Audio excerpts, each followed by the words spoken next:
So I think today I just kind of wanted to talk a little bit about a couple of different things and get you guys' information and input. Um, hey, Dr. Vibe, there's a lot of things that are happening right now, and a lot of us are trying to make sense of what's happening. And I've been having a lot of conversations with a lot of people. I'm doing good, Joe. But struggling a little bit to kind of make sense of all of this, just like everybody else. But I've been having conversations with my white friends. I've been having conversations with my black friends, with my Indian friends, with my Latino friends, here and all over the world. I just spoke at a international conference this morning, and there was people on that call from 11 different countries. Now, we weren't talking about this issue. We were talking about business and so on. But at the end of the call and after the call, some of those people reached out to me from Kenya, from Ghana, from some of the other countries. And they were just trying to understand what's going on in North America right now with all the hate. And so we had a conversation about that. And we were just they're trying to figure out like what all this hate is about and what they're seeing on TV. And I'm trying to help them make sense of it myself, especially when it comes to police killing black people. And, all of this just brought up some stuff with me because, I grew up in Nova Scotia and I love where I'm from. I love my city. I love Dartmouth.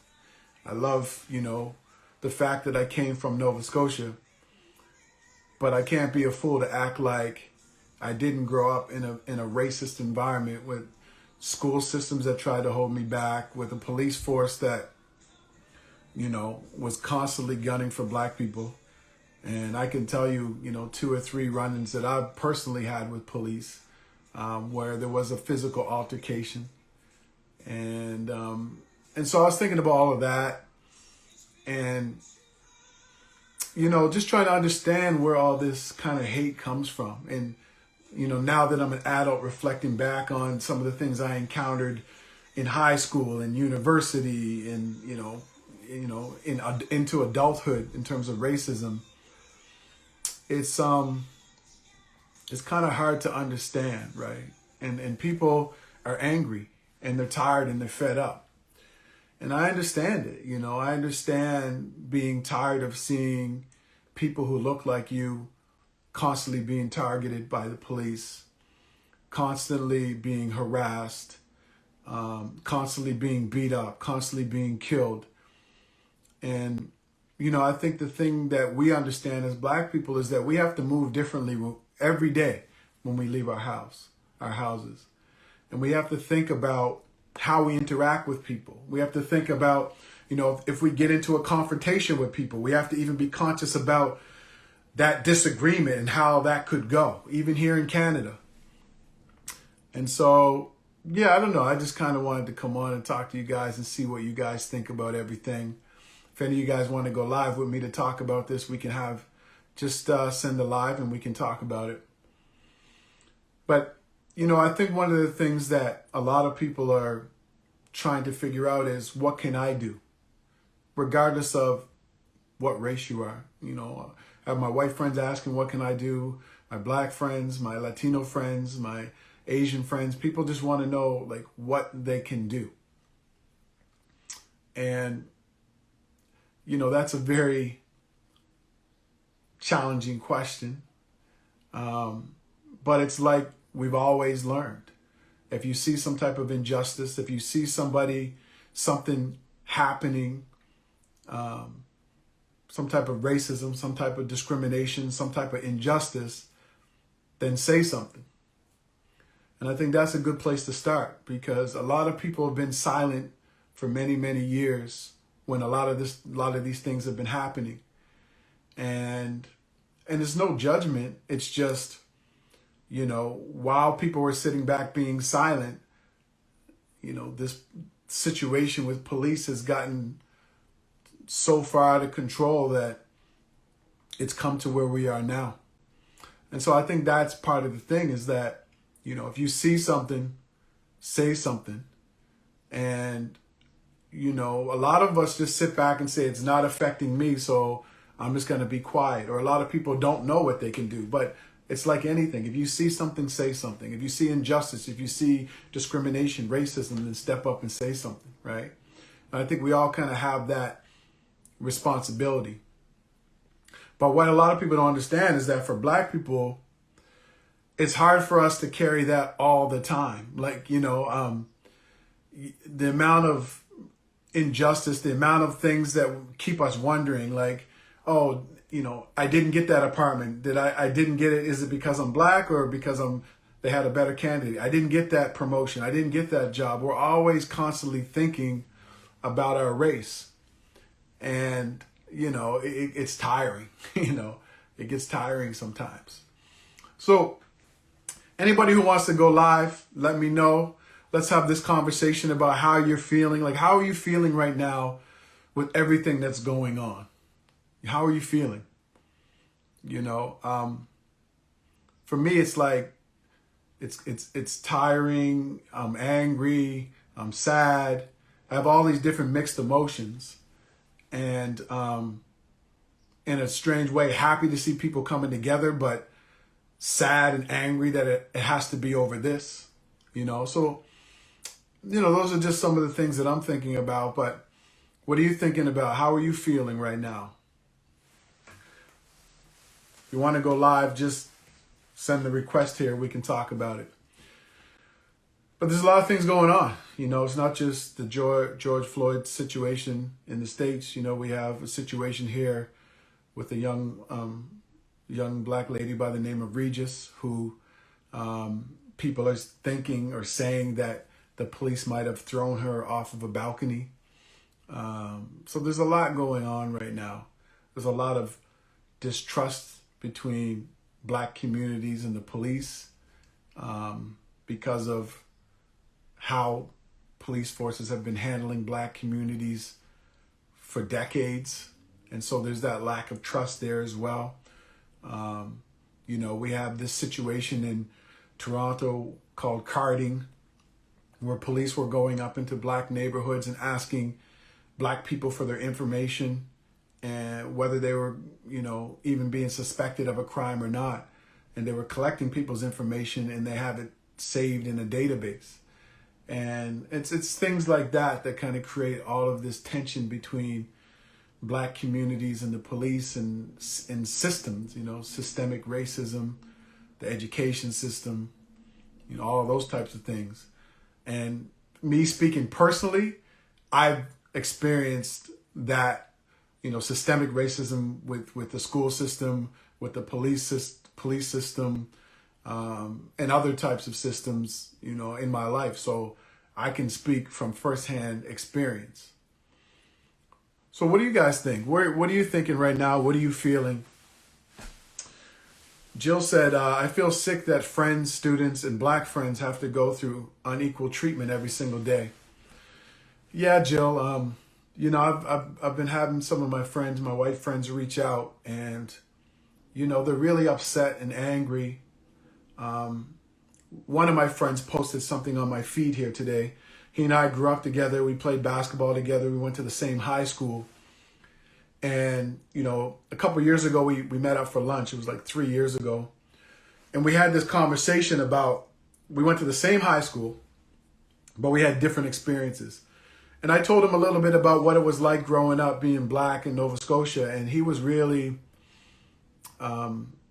shocked. He was really angry. He was surprised that he didn't know all of these things.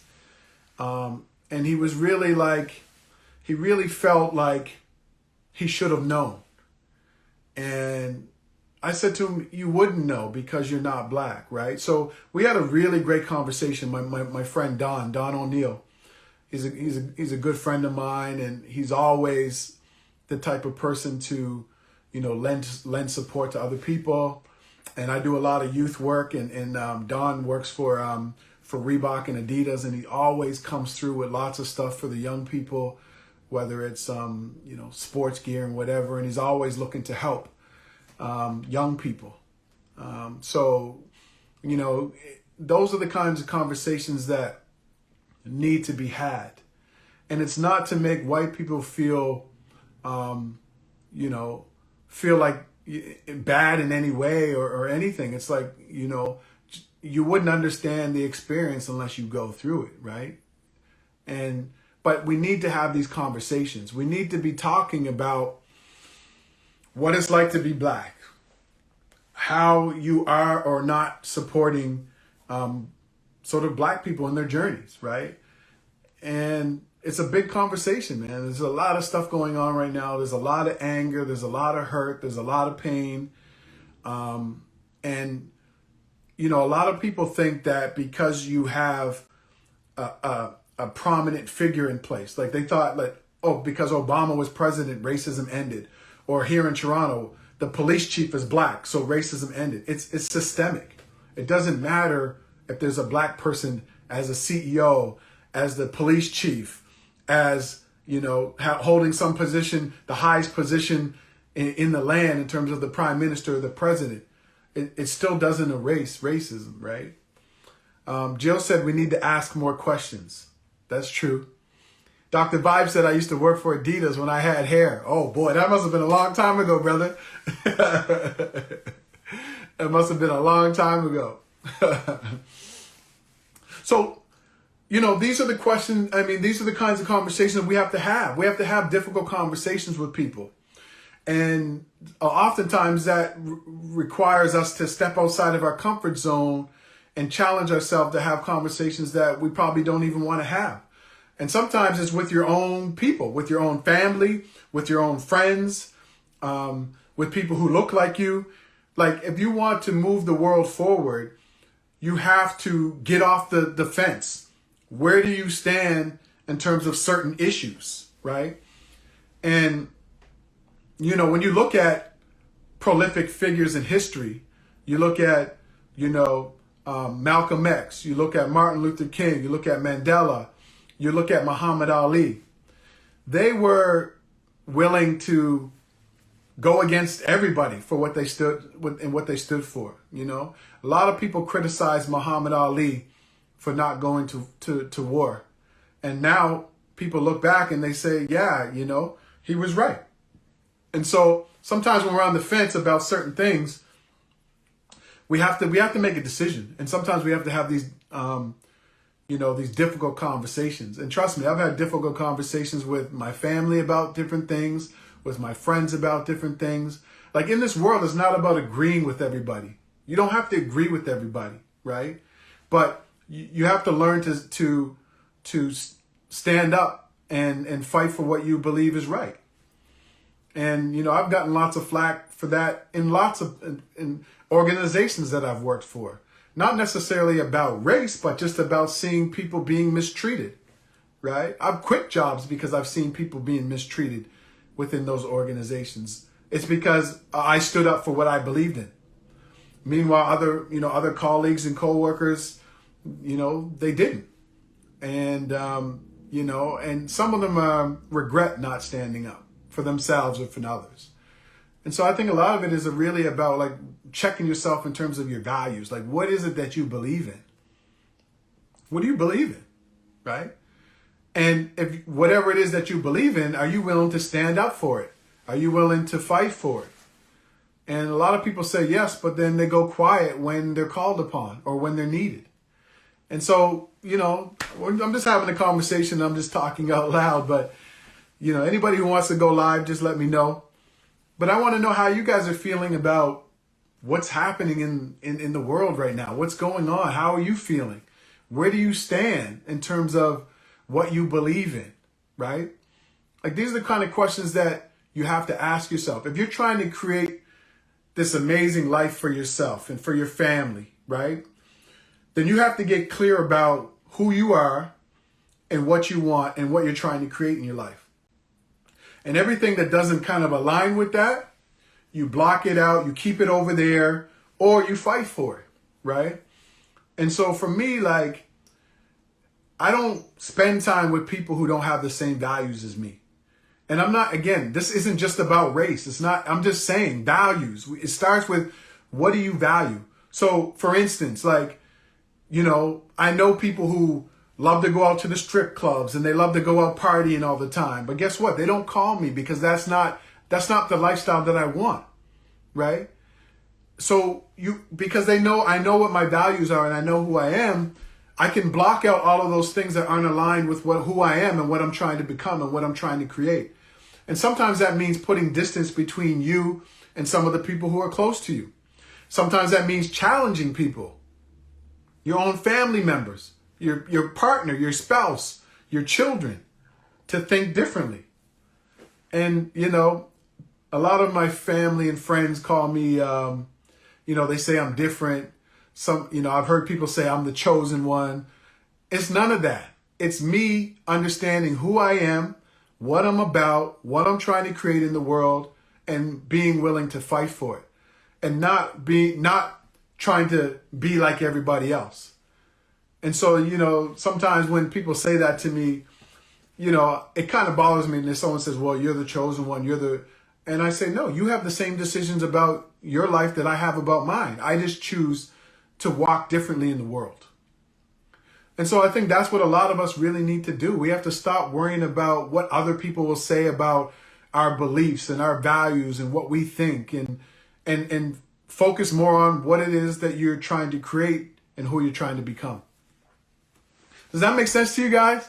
I hope I'm not just rambling here and, I'm just telling you how I see things, how I try to operate in the world, because I see too many people trying to fit in and trying to do what everyone else does, right? I'll give you a perfect example. I grew up around, lots of drugs and lots of crime and so on. And a lot of my friends smoked a lot of weed. And I wasn't the type of person to smoke a lot of weed, I would smoke when I felt like it, every once in a while. And I used to get laughed at and picked on and criticized because I didn't want to smoke weed all day, every day, right? But I decided who I wanted to be. And a lot of those guys, unfortunately, that started with weed, got into other drugs and selling them and doing them. Some of them are no longer with us. Some of them went to jail. But the interesting thing is, I always walked my own path. And now a lot of those guys that I grew up with, who some of them have been in and out of jail, they look to me as an inspiration because I chose to stand for my own values and beliefs, right? But at the time, it was hard. I grew up in a place where everybody was doing drugs all the time. You were doing them, you were selling them, you were using them. And so you have to learn to be your own person, right? And it's a rough road. It's tough to be your own person. But, that's the only way that I learned how to be. And, I think a lot of this comes down to people just being followers, people afraid to be outcasts within your circle. And, what I realize is that when you have the confidence to be yourself, when you have the confidence to stand on your values and your beliefs, people respect you, whether they like you or not. I've worked with people that didn't like me, but they respected what I was about and the way that I worked and how I cared for people. The same with people who probably don't like me. They might not like me, but they have to respect that I'm willing to stand up for my values and my beliefs. And so it's not always an easy road to stand up for yourself. It's not always an easy road to focus on what you value and what you believe. But at the end of the day, can you wake up and be happy with who you are? And I see a lot of people that aren't. I see a lot of people that aren't happy with themselves because they conform, because they go with the crowd and they really don't want to, because they do things that are against their values and their morals and their beliefs. Sometimes just for money. Sometimes just not to be ridiculed. Sometimes, just to fit in so they can be comfortably uncomfortable. And these are, conversations that I've been having with people for 20 years, right? So I don't know. I'm just talking here. I just thought I would come on here and just have a conversation with you guys. Again, if anybody wants to go live, just let me know. We can have this conversation. If you have a question, feel free to ask your question. Or if you have any comments, feel free to make any comments that you choose as well. But, I really think that a lot of people are just feeling lost in life. They feel left behind. And as a result, they don't know what to do. And so that anger comes out. And the anger comes out in so many different ways. Not always racism, definitely in terms of racism, but it comes out in, the way that you talk to your family or your friends or your spouse. It comes out in the way that you deal with your coworkers. It comes out in the way that you even move in the world. Like we all know, we've all encountered people who just seem angry, right? You see them in the line at the grocery store and they're angry. You see them, driving on the street and they're just speeding, cutting people off and giving people the finger. It's this anger that bottles up inside of people because we're not who we're meant to be, Shane said, 20 years, man, you've been living your own life, loving your own life longer than that brother. Yeah, man. I've known Shane for a long time. Shane and I go way back. And, that's one of the things that I could say about you too, Shane. Like, you've always just been yourself, and it takes a certain level of bravery just to wake up and be yourself. When people laugh at you and pick on you and whatever, there's a certain level of bravery that it takes just to wake up and be yourself. And what people don't understand is that it's a whole nother layer for people who are black. When you're black, it's like you got to wake up, go to work. You can't make any mistakes. You feel like you have to be better than everybody else on your job. I mean, I've been overlooked for jobs like it was crazy. I used to manage training for some of Canada's top 100 companies. My performance reviews were always, 5 out of 5, stellar performance. And then when it came time to promotions, or sometimes with bonuses, I would have to beg and justify, even though the same person I'm speaking to was the one that just gave me a stellar review, right? So it was always, as a black person, you always feel like you have to do more. You always feel like you have to excel at a whole nother level. And it gets tiring and frustrating and agitating, right? Jill said, having equality as a value and belief allows us to unite and learn from each other. 100%. I completely agree. But that requires a lot of us to be uncomfortable. That requires a lot of us to ask questions, right? That requires a lot of us to seek out answers from people who are outside of our immediate circle. And so, that requires a lot of uncomfort on a lot of our part. And we're just not willing to ask questions. We're not willing to step outside of our comfort zone. Some people. One of the best things I ever did was start, exploring other cultures and, traveling and connecting with people from different backgrounds and so on. And it just opened my eyes up to the world. And it opened my eyes up to, how we're different, but also how we're the same, right? And, it was uncomfortable for me reaching out to certain people because I didn't know anything about them. I didn't, but that's what it is. If you really want to understand yourself, you have to understand other people and you have to understand your place in the world. And once I started traveling and once I started, Toronto's one of the most diverse cities in the world. Once I started befriending people from different countries and so on, that's when I really started learning about myself and my place in the world. And it's amazing, It's really interesting how when you see yourself through your experiences with other people, you get more in tune with who you are, if that makes any sense. Jill said, one of my best friends said that we cannot argue in public. He's black and it's not safe because I'm white. So it shocked me and it made me sad. Listen, that's true. It's true. Like, we just have to move different. I completely agree with that. I used to work in the corporate world and I remember some of my white counterparts, managers and senior leaders, like yelling at people in meetings, like full out yelling. And I remember one day in this meeting, I just finally had enough of this person berating everyone. And I stood up and I just said to him, like, this isn't appropriate. You can't talk to people like that. You need to tone it down. And his look and the look from some of the other people in the room, it was almost terrifying that I finally stood up. And I'm a very calm person. I'm very calm. I'm very collected. It takes a lot to get me to the point where I get up and yell and scream. But it was at that point of many, many meetings of this person just yelling. So I finally stood up and said something. And I knew as I was saying it, I probably shouldn't be saying it at this tone, which was the same tone he was speaking at. And I knew how it would be perceived by some of my colleagues because I'm black. And it was interesting because as I was kind of, yelling back at this person or whatever, in my mind, I'm like, I really need to tone this down. I'm black. I can't be yelling like this in this corporate environment. And afterwards, I had some conversations with lots of people, some of my black friends. There were some Indian friends, some of my white colleagues. And it was really interesting because, one, they'd never seen me get that angry. And two, a couple of them admitted that they were actually afraid. They were afraid.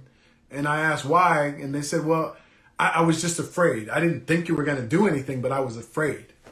And I asked, did you have that same fear when, my white coworker stood up and yelled? And they didn't. So these are things that we have to be conscious about. So Jill, I completely understand your black friend saying he has to be careful arguing with you, a white woman, in public, because who knows what could happen, right? And so those are things that we have to be conscious about, as black people as well. And I had to be conscious of working in a corporate world. I rose to the same level of volume as my coworker, and people were terrified, So those kinds of things happen. It's not funny, but it's something that, a lot of us are aware of. And so anybody have any questions, any comments? Anybody want to go live? I think, Jill, that's a good conversation that you had or should have, if you haven't had, with your black friend, and understanding why he wouldn't be willing to argue with you in public. And these are the things that move us forward, right? It's conversations like that. Of you and him sitting down having this conversation about what life is like as a black man, and you telling him what life is like for you as a white woman. That's how we move society forward, by having these types of conversations, right? And I think that's important.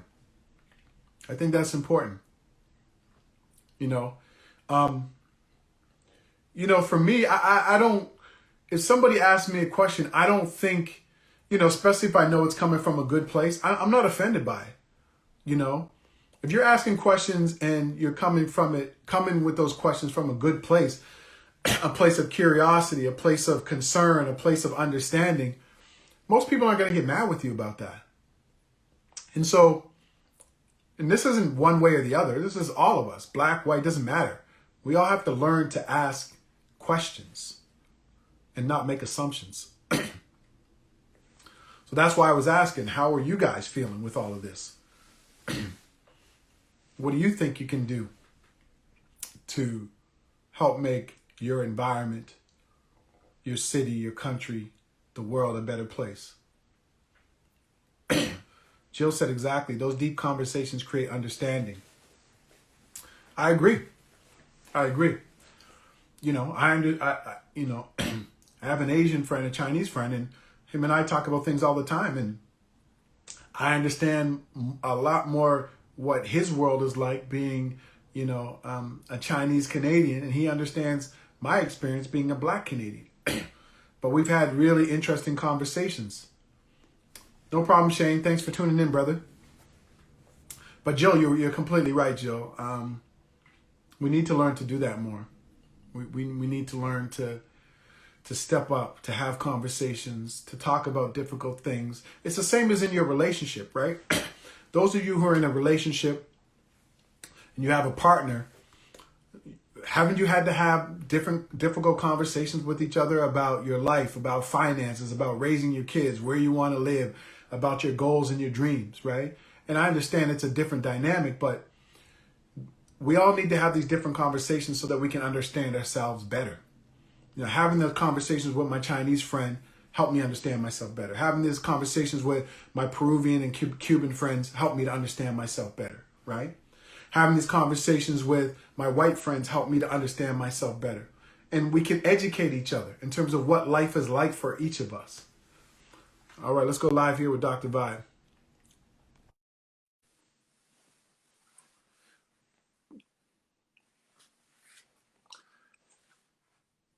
Got Dr. Vibe coming in here, y'all.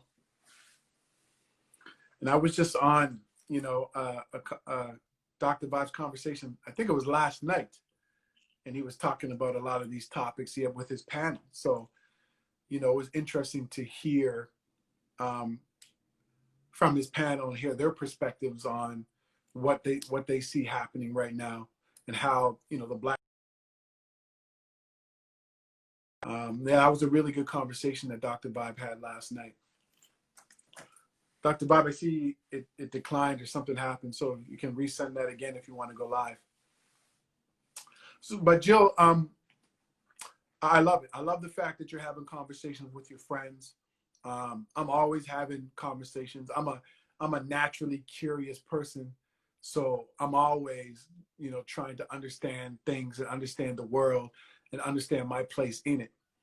And I don't care if I come across as being stupid or naive.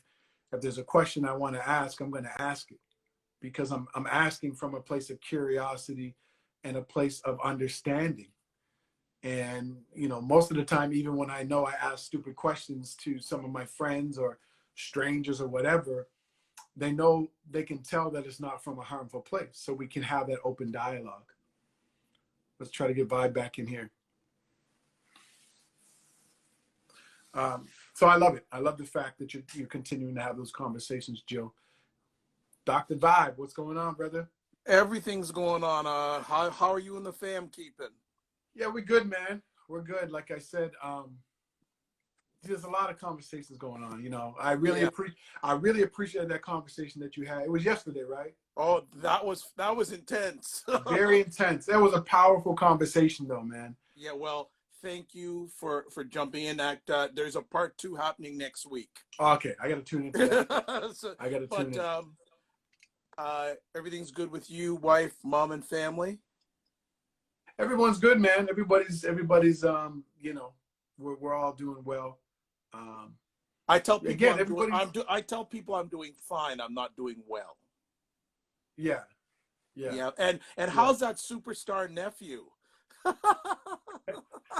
He's a trip, man. I've been doing my quarantine visits. I've been going and doing my little quarantine visits and playing soccer and football and basketball with him and all that stuff. Nice. How are you and your family? How's everybody? We're doing fine. Some members of the family are obviously doing a little bit better than others.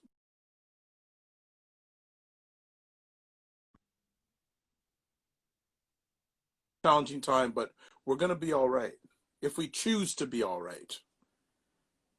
So what advice would you? What advice would you kind of give people? Well, I'm gonna. I'll do that as a part 2. I was gonna give a little story about allies. Sure, yeah. So earlier on in the conversation, I told you that I used to work at Adidas when I had hair. You got a good laugh at that. That's true. So we're going back a few years. I was the second Black person to be hired in the office at Adidas Canada. Wow. Jeez. Right? And I was their inside sales rep for all their independent soccer retailer accounts. Okay. And that's a trip in itself because I went through 4 interviews with the head of customer service, the head of marketing, the head of sales, and the company president to get that position. Jeez. Wow. Right? So that was the grind. That was a grinder. Wow. So, I'm taking a lot of calls from retailers, etc. And one day, and the sales rep and I were really tight, white gentleman, and he'll come into prominence as we go on here. One day I got a call from this retailer. He's looking for certain sizes of soccer shoes. And I said, we're sold out. We don't have any more. And he says, come on, you got to get some for me. I said, sir, we don't manufacture them. We just distribute them, right? Yeah. And he said, what am I, white or something, black or something? Wow. And I just went, okay. And I said, sir, I don't appreciate being treated like that. And that's not very professional. And if you don't apologize for that, I'm going to let go of the call. He didn't apologize, so I let go of the call. Well, you had to. Well, Wow. so there's more to continue here. So I told the sales rep about this incident, and this is what we as Black people are looking for our non-melanated people. This is what we're looking for. He went to that retailer and said, "Look, I heard what you told him. You better not do that again because he can eat you for lunch." Right? So those are the allies we're looking for. And he didn't have to break a window, beat him up, or anything. He said what he had to say, and the situation resolved, and he's been a constant associate ever since. Mhm. That's what we Black people are looking for from non-melanated people. We want you to be able to stand up with us when we need standing up with. Right. Right. Yeah, that's great. No, I agree. That was, so I just wanted to bring that story in because it said there's another side of that Adidas. There's a number of that, to that Adidas thing. And then your second part of what, it's interesting because in about 20 minutes time, I have a conversation about what's going on in the Black community with a pretty prominent Toronto city councilor. So that's going to be a really interesting conversation. But what I'm giving advice on is that, especially to non-melanated people, if it's in your heart, and I'm going to say that again, if it's in your heart, sit down with us and ask us about our journey. Yeah. Yeah. That's That what that I'm saying. that's and Danny's been saying that all throughout the IG live today. If it's in your heart, ask about our journey. Right. Right? You may not be able to understand it, but at least you know it. It isn't the stuff you learned when you're in high school, right? There's more to that. To my Black friends, I ask this question: what are you fighting for? First of all, are you fighting? Right. And then, what are you fighting for? Right. Because my dad went to Howard University in the 1960s. Wow. So that was a time of civil rights. And he always says to me, he goes, well, what are you guys fighting for today? Because when I was in the university, everyone was fighting for civil rights. What are we fighting for today? Right. Right. And I also want to say to people of Danny and my age and younger, spend some time with your elders. Yeah. Find out what they went through Right. to put us in, at least because they didn't have it as good as us. No. No. Definitely not. Right?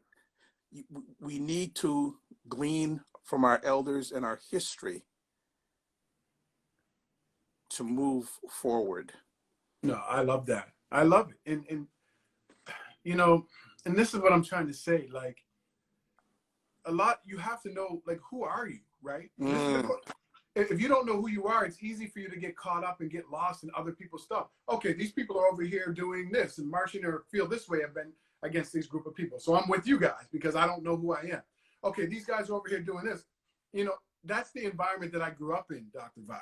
Mm-hmm. I grew up in an environment where you followed people because of, you were lost. So drug dealers, people were in and out of jail. It was celebrated. Yeah. And being young, I didn't know who I was, right? And the minute that I stood up and found out who I was, it was difficult, but everything was focused on that from that point on. Yeah. So all the bullying and the laughing and the ridicule I got from people in my neighborhood, I stayed focused. I'm going to university. I'm going to play basketball. And then the tables got turned eventually where a lot of those folks were in and out of jail. Some of them got killed. Some of those people started looking to me for advice and started trying to find who they are. but a lot of people just don't spend time knowing who they are, right? And so you can't even understand what cause or what vision or what you want to be a part of because you don't even really know who you are. I want, as I say this to Jen and everybody, listen to everybody. You don't have to agree with everybody, but listen to everybody. There's many different things. There's a lot of different things going on out there. Like, yeah, people only watch one set of news or another set of news. I watch all different types of news broadcasts. Then I get my perspective. Right. Right. When it comes to information, I'm not left wing. I'm not right wing. I'm both wings. Right. Right. Well, it takes both wings to fly. There you go. There you go. There you go. And it actually is very interesting. And if people don't think that this exists in Canada, I've got another interesting story. Actually, one of the panelists that we had on yesterday, and I don't think I won't give her name, but if you watched the replay yesterday, you know who it is. Hey, Ms. Trudy Stone, it is an honor to be in your presence, as always, Queen. She was saying that actually, there's one of the ladies that's part of Black Lives Matter TO, Sandy Hudson, and she actually put this on her Twitter timeline so I can share it. She was asked by CBC Radio to come on and talk about this current situation. And I think the producer was talking with her, etc. And the producer said, yeah, well, we want you to talk about what's going on in the US. And she was going, well, I'm a Canadian. Right. This happens in Canada too. Right. They didn't bring her on the show. You see? And that's happened to a few Toronto Black Canadian media individuals or influencers. For some interesting reason, Canadian media doesn't really want to talk about it too much happening here. Well, they try to erase all of that history. Exactly. You go back and look at the history books. There was no racism in Canada. The Chinese people with the railroads and all that. No, there was none of that, right? According to the Canadian history. But they try to erase it. Why are you trying to erase it? You can't move through it if you don't speak about it, right? And that's happened to people that you and I, someone you and I know who does a lot of work in communities. Yep. They ask them to come on the media, but can you talk about this in this way? Don't ask somebody to come on and talk about something in the way that you want them to speak about it. If you're asking someone to speak the truth about what they see and what they experience and what they know, then let them speak on that. Another perspective I'm going to give here. If you're a person of color right now, we're pawns. And the reason why I'm saying that, if you look at the protests that are going on in the United States, I see a heck of a lot of non-melanated people than melanated people protesting. Mm-hmm. Right?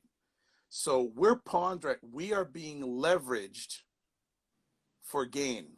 Yeah. And a lot of times it's not our gain. Right. Right?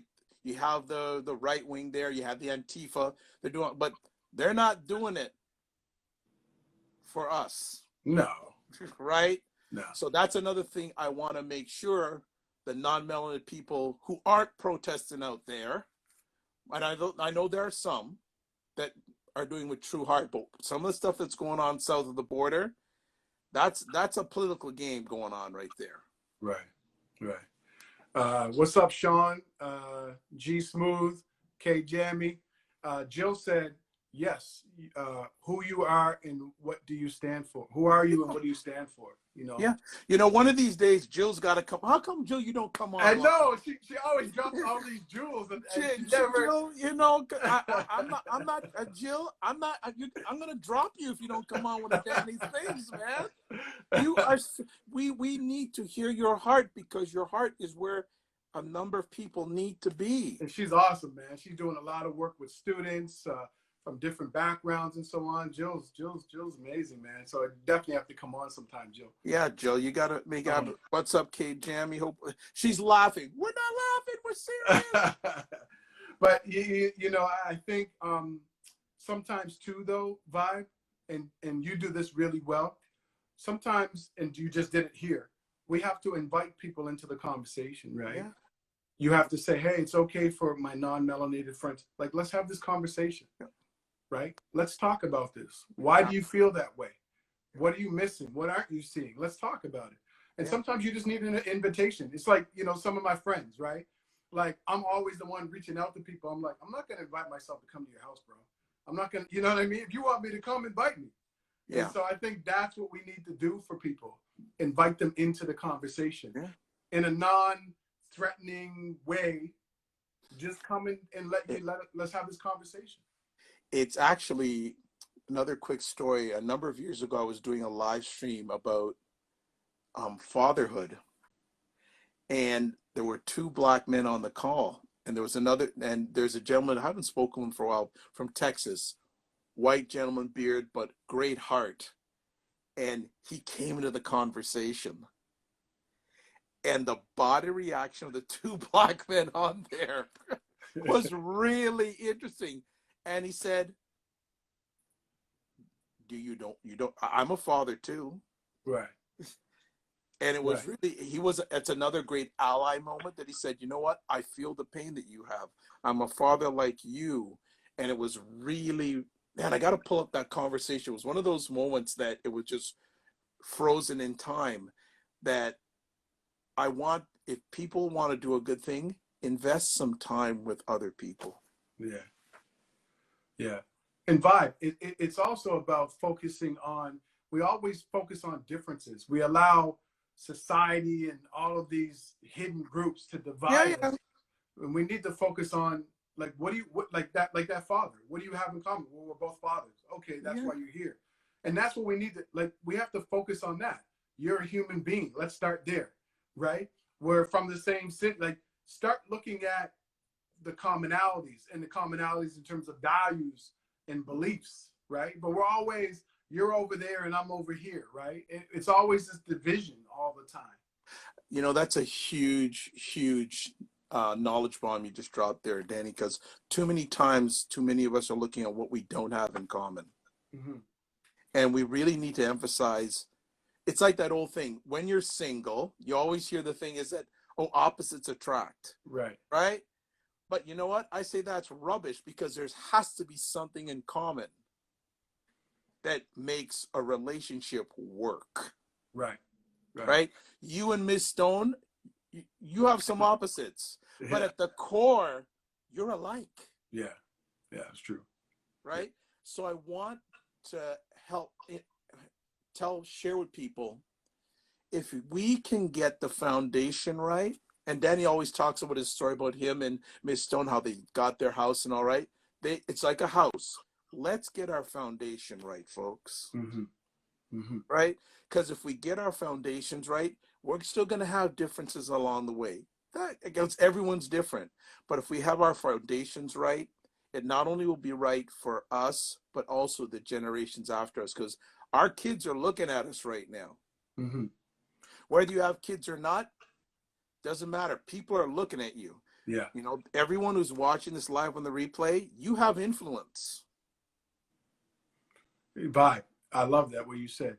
And you know what's interesting about that too is that every house has a foundation. Yeah. But guess what? But not every house looks the same, right?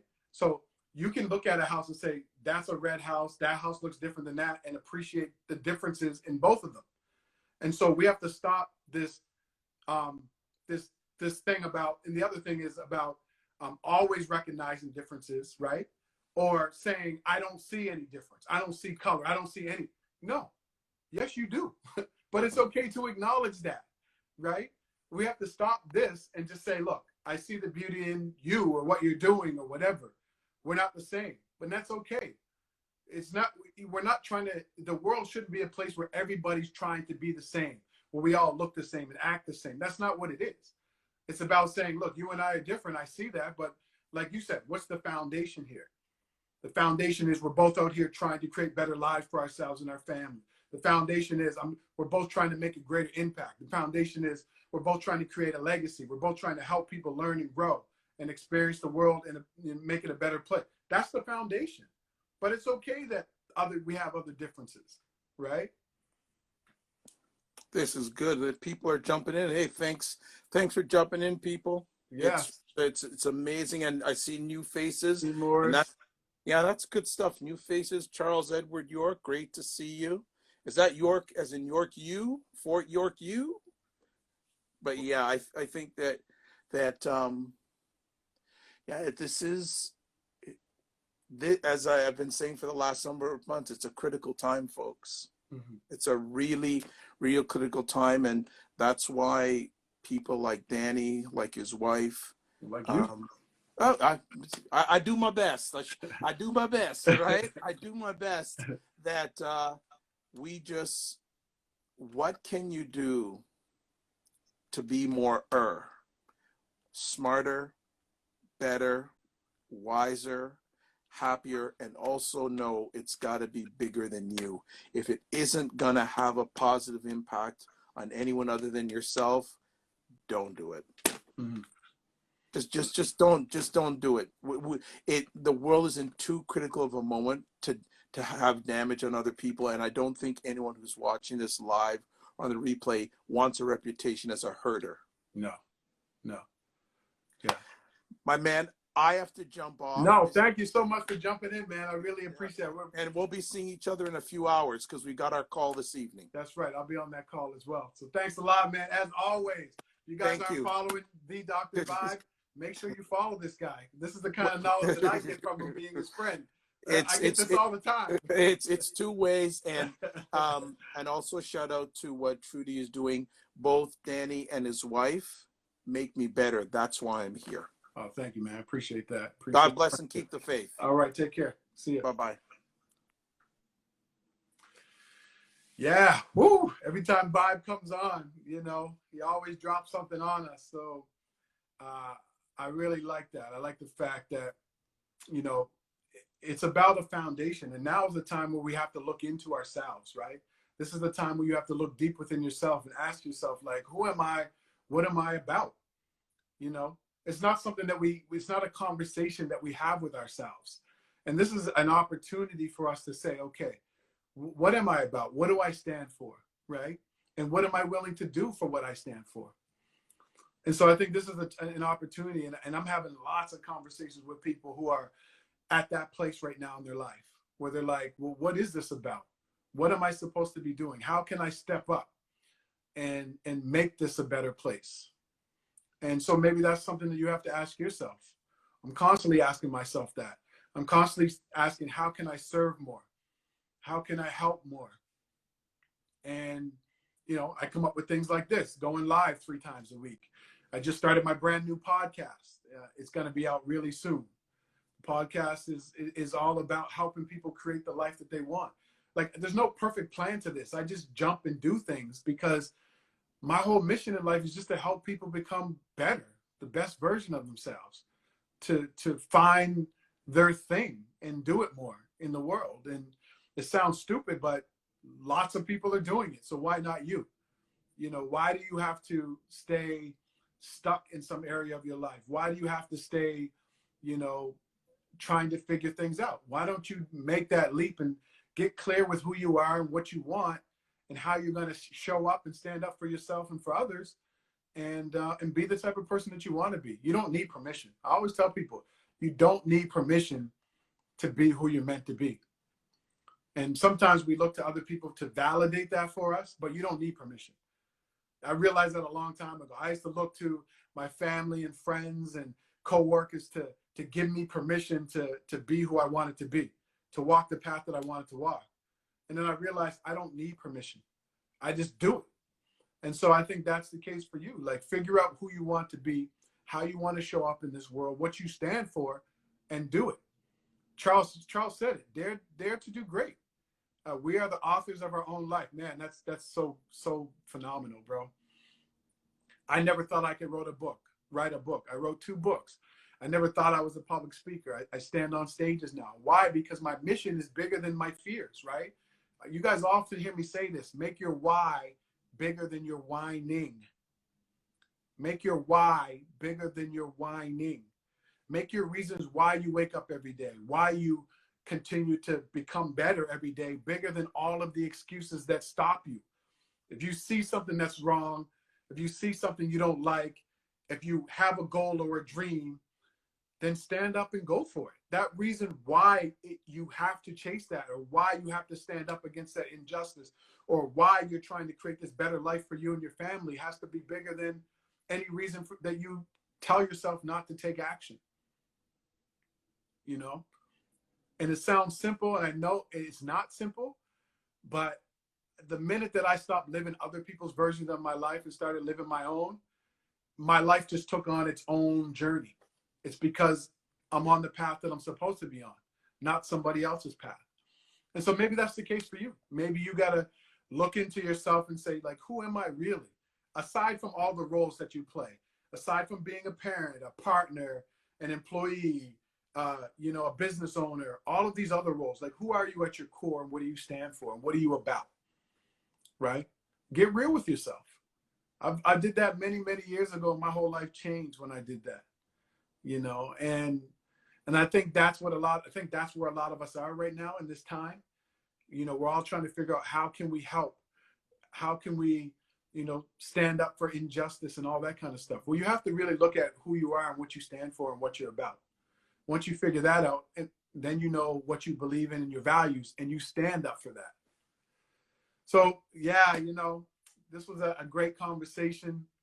I want to thank Dr. Vibe. I want to thank all you guys for tuning in. I mean, I hope this was valuable for you.